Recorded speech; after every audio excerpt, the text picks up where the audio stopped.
Good afternoon, ladies and gentlemen. My name is Robin Seegers, and today I will be discussing Piaget's theory of cognitive development.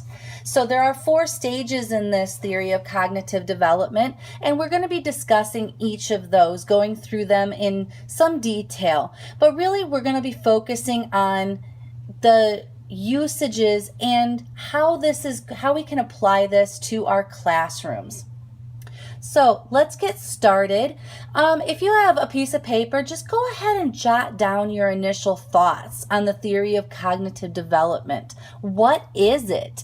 Do you remember what it is from old psychology classes? If so, go ahead and write down what your initial ideas are about cognitive development. Go ahead, use this time. You can pause the video and just jot down those ideas and then start it back up. So Jean Piaget was the one who came up with this idea. It was his theory, this cognitive development. And he was born on August 9th, 1896 in Neuchâtel, Switzerland. I'm probably absolutely butchering the pronunciation of that, but here we go. Piaget was a clinical psychologist who placed great significance on the education of children and is widely known for his work in childhood development. He specifically worked in the psychology field of epistemology, which is the study of how humans acquire knowledge, and of course the developmental psychology. His theory of cognitive development, along with his views on epistemology, his epistemological views, are generally referred to as genetic epistemology. In 1934, he boldly declared that only education is capable of saving our societies from possible collapse, whether violent or gradual. So, again, that's indicative of his stress and importance, his emphasis on the importance of childhood development. Piaget, he died in Geneva, Switzerland on September 16, 1980, at the age of 84. But his theories about childhood development are still widely used in educational programs today, and educators still incorporate his strategies in their teaching methods. So it's very important to learn about what his ideas on cognitive development were. So the 4 stages of cognitive development, as Piaget had conceived them, the first one takes place between birth and 2 years old, and he called this the sensory motor stage. And then we get into the pre-operational stage. This is between the ages of 2 and 7. And then a child moves on to the concrete operational stage, and this takes place between 7 and 11 years old. And then finally, the last stage of the cognitive development theory is the formal operational stage, and this takes place in adolescence, 12 and up. So Jean Piaget, his theories of cognitive development suggest that children move through 4 stages of mental development. His theory focuses not only on understanding how children acquire knowledge, which he does, but also on understanding the nature of intelligence.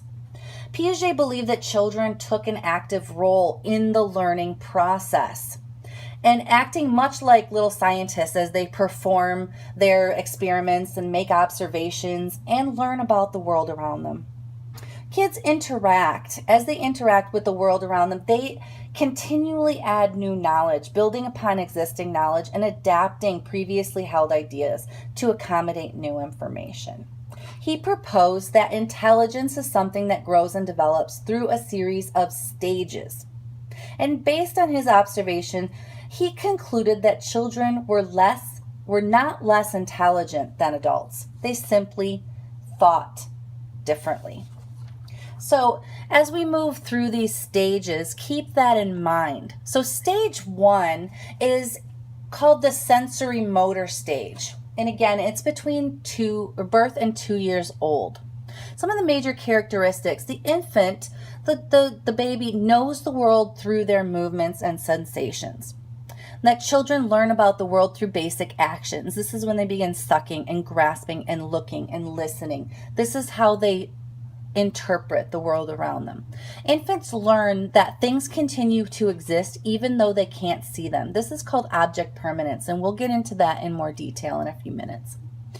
They learn that they're separate beings from the people and objects around them, and they realize that their actions can cause things to happen. Stage 2 is called the pre-operational stage. This is between 2 and 7 years old. These major characteristics of these are that children begin to think symbolically and learn to use words and pictures to represent objects. At this stage, they tend to be egocentric and struggle to see things from different perspectives.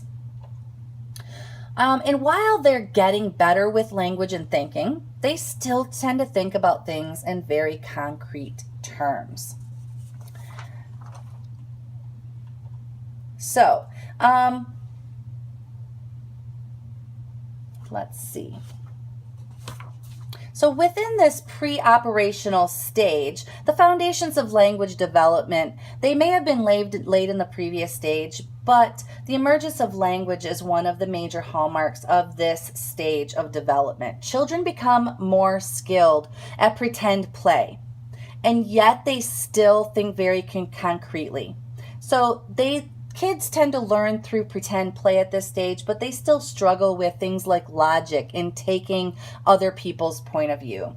They also often struggle with understanding the idea of constancy in this stage. So moving on to stage 3, we look at things such as during this stage, children begin to think logically about concrete events. They begin to understand the concept of conservation. Their thinking becomes more logical and organized, but it's still quite concrete at this stage. Children begin using inductive logic or reasoning about specific information to a general principle. While children are still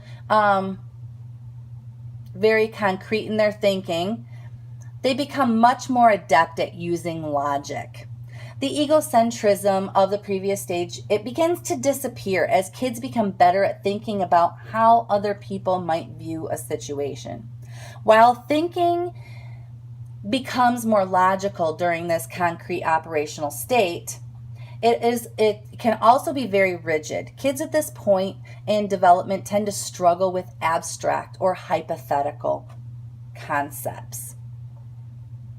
And the fourth and the final stage of Piaget's theory, the adolescent or young adult begins to think abstractly, and they reason about hypothetical situations. And that's when the abstract thought begins to emerge.